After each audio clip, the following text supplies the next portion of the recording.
하루에 14시간씩 정말 모든 걸 갈아 넣으면서 소위 갓생을 살고 있는데 왜 통장 잔고는 그대로고 몸은 거의 번아웃 직전까지 가는 걸까요? 특히 우리나라 빨리빨리 문화 속에서는요, 경제적으로 어느 정도 성공을 해도 결국 시간 빈곤이라는 더 큰 문제에 부딪히는 것 같아요. 바로 그 지점이 오늘 우리가 깊이 파고들 주제의 핵심입니다. 댄 마텔의 책 Buy Back Your Time, 한국어로는 시간을 되사는 기술이라는 제목으로 나왔죠. 네네. 이 책이 그냥 시간 아끼세요 같은 그런 뻔한 조언을 넘어섭니다. 시간을 돈으로 아주 적극적으로 되사서요. 그 시간을 더 큰 가치를 만드는 자산으로 바꾸는 하나의 운영체계, 그러니까 오퍼레이팅 시스템을 만들라고 제안하죠. 맞아요. 그래서 오늘 이 시간에는 덴마텔의 핵심 철학을 그냥 요약만 하는 게 아니라 듣고 계신 당신의 관점에서 한번 철저하게 뜯어보려고 합니다. 그리고 가장 중요한 거, 이 이론들을 한국의 비즈니스 환경 그리고 당신의 일상에 어떻게 현실적으로 적용할지, 크몽이나 김집사, SKT 에이다처럼 이미 스마트폰에 깔려있을 만한 서비스도 있잖아요. 이걸 어떻게 무기로 쓸 수 있는지까지 한번 살펴보겠습니다. 그리고 시작하기 전에요. 오늘 저희 분석은 제공된 자료, 그러니까 덴마텔의 책에 대한 심층 분석 보고서를 기반으로 한다는 점을 먼저 명확히 하고 싶습니다. 저희 목표는 이 자료에 담긴 아이디어나 개념을 탐구해서 새로운 생각의 틀을 제공하는 거지 어떤 특정 서비스나 관점을 지지하는 건 아닙니다. 좋습니다. 그럼 바로 본론으로 들어가 보죠. 보통 사업을 키우려면 어떻게 하죠? 매출 늘면 영업사원 뽑고, 개발할 거 많아지면 개발자 뽑고 보통 이러잖아요. 그렇죠. 근데 마틀은 이 상식을 그냥 완전히 뒤집어 버립니다. 비즈니스를 성장시키기 위해 고용하지 마라. 당신의 시간을 되사기 위해 고용하라. 솔직히 저 이 문장 처음 왔을 때 이게 무슨 소린가 싶었어요. 배보다 배꼽이 더 큰 거 아닌가요? 처음엔 누구나 그렇게 생각할 수 있어요. 근데 바로 거기에 함정이 있는 거죠. 사업 성장에 맞춰서 사람을 뽑으면 리더는 점점 더 많은 시간을 직원 관리나 문제 해결에 쓰게 돼요.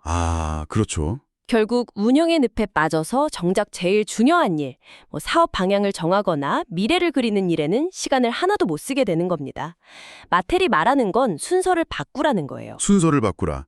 조금 더 구체적으로 설명해 주실 수 있나요? 그러니까 창업가가 먼저 자신을 힘들게 하는 저부가 가치 업무 있잖아요. 네, 서류 작업 같은 거요? 네, 그런 것들을 다른 사람한테 위임해서 시간을 먼저 확보하는 겁니다. 그리고 그 확보된 시간을 핵심적인 고부가 가치 활동에 재투자하면 비즈니스는 저절로 성장하는 선순환이 만들어진다는 논리죠.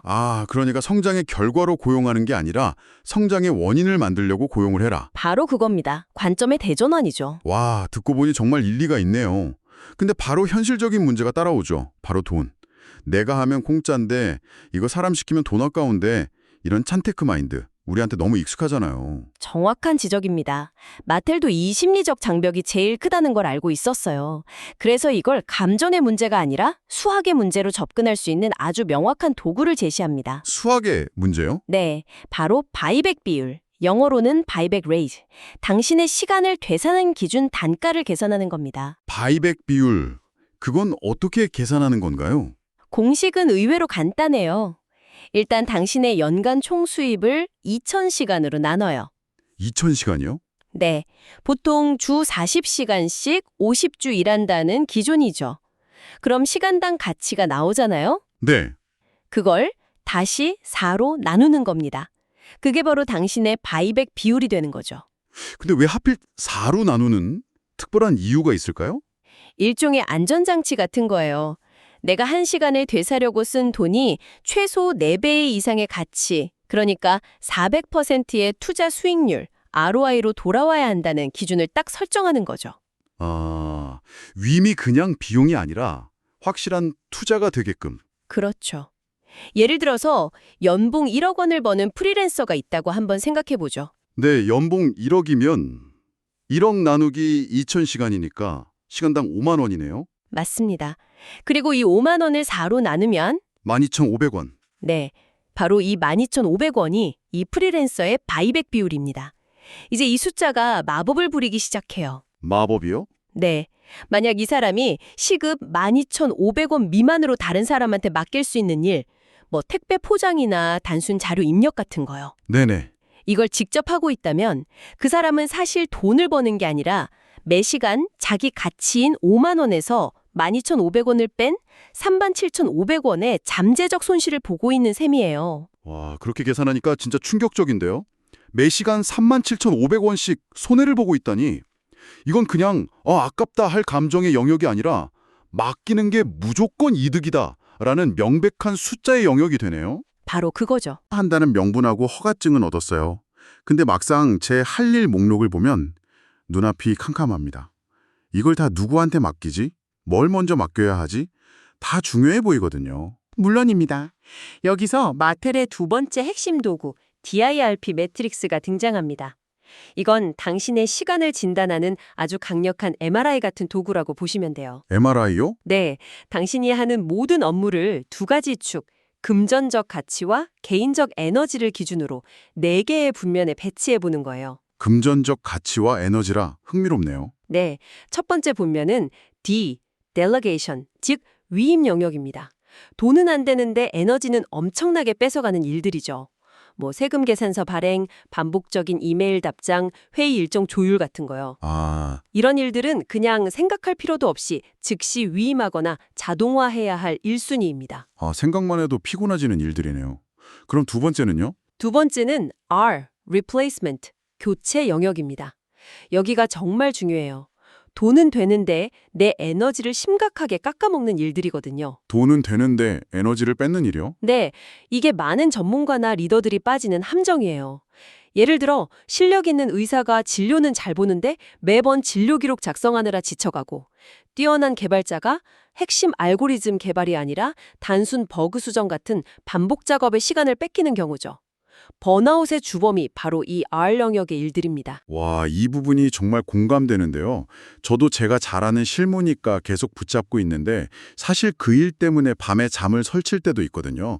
돈은 벌어주는데 저를 갉아먹는 느낌. 정확히 느끼신 겁니다. 그래서 이 영역의 일들은 반드시 매뉴얼로 만들고 시스템화해서 다른 사람한테 넘기는 교체 작업이 필요한 거죠. 그렇군요. 세 번째는 I, Investment, 투자 영역입니다.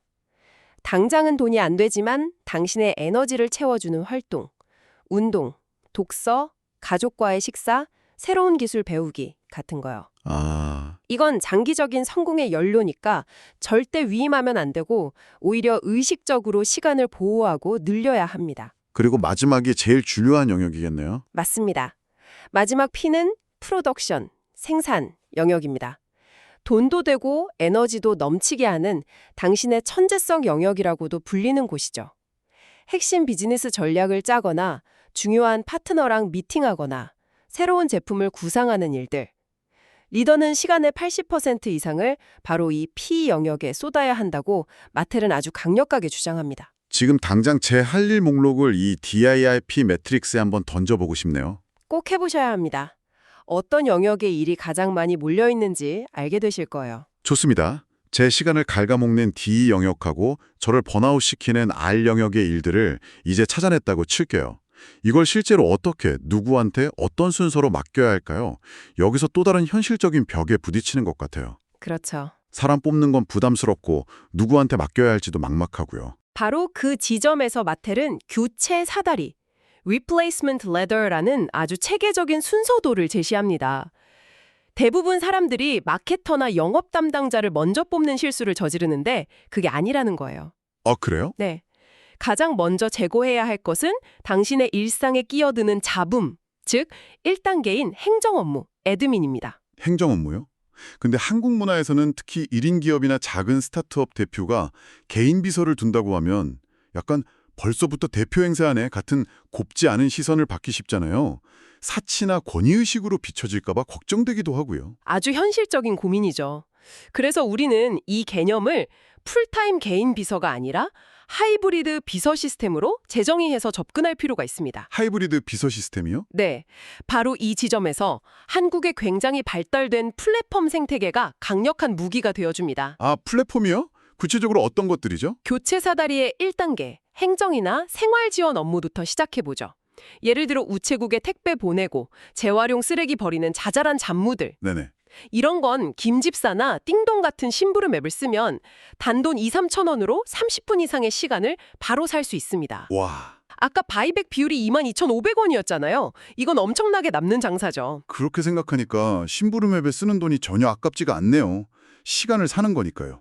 그럼 디지털 업무는요? 회의록 정리 같은 것들이요? SKT A닷의 통화 요약 기능이나 네이버 클로바 노트를 써보세요.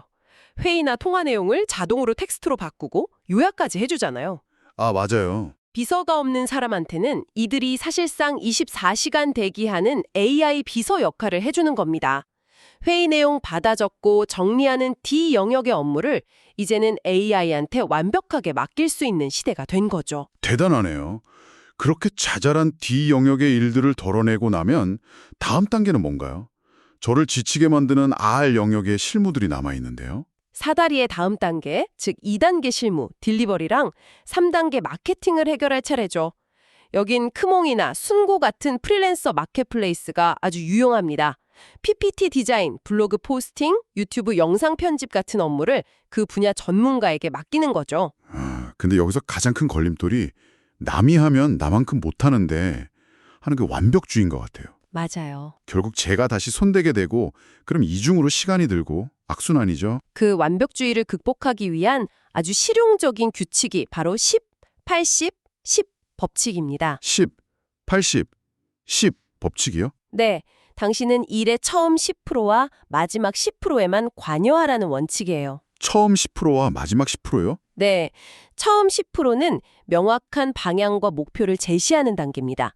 이런 타겟 고객을 대상으로 이런 톤앤 매너로 이 핵심 자료들을 활용해서 글 초안을 작성해 주세요 라고 음성 메모나 짧은 영상으로 지시를 내리는 거죠. 아주 구체적으로요. 그러면 중간의 80%는 실무자가 자료 조사하고 구조 짜고 초안을 작성하는데 온전히 집중합니다. 그 시간 동안 당신은 다른 중요한 P 영역의 일에 집중할 수 있고요. 그거 마지막 10%에 제가 다시 관여하는 거군요. 그렇습니다. 완성된 결과물을 받아서 검토하고 당신만이 더할 수 있는 통찰력이나 경험, 그 한 끝의 매직을 더해서 최종 완성도를 높이는 거죠. 아, 이렇게 하면 실무에서 손을 떼면서도 결과물의 퀄리티는 놓치지 않고 통제할 수 있게 됩니다. 위임의 핵심은 100%를 맡기는 게 아니라 가장 중요한 20%의 내 에너지를 집중하는 겁니다. 자, 오늘 정말 많은 얘기를 나눴습니다. 시간을 되살아는 새로운 철학부터 내 시간을 진단하는 DIRP 매트릭스, 그리고 한국형 플랫폼을 활용한 구체적인 실행 방법까지. 이 모든 것들이 결국 의미하는 바는 무엇일까요? 이건 단순히 시간을 효율적으로 관리하는 기술적인 팁 그 이상인 것 같아요. 얼마나 열심히 일하는가에서 무엇을 위해 지혜롭게 일하는가로의 근본적인 사고방식 전환을 의미하죠.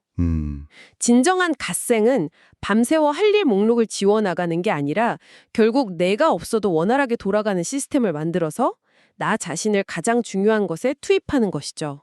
하지만 여전히 직원들은 일하는데 나만 쉬는 것 같다는 죄책감, 특히 한국 리더들이 많이 느끼는 그 심리적 장벽을 넘기가 쉽지 않을 것 같아요. 그럴 땐 생각의 틀을 이렇게 한번 바꿔보세요.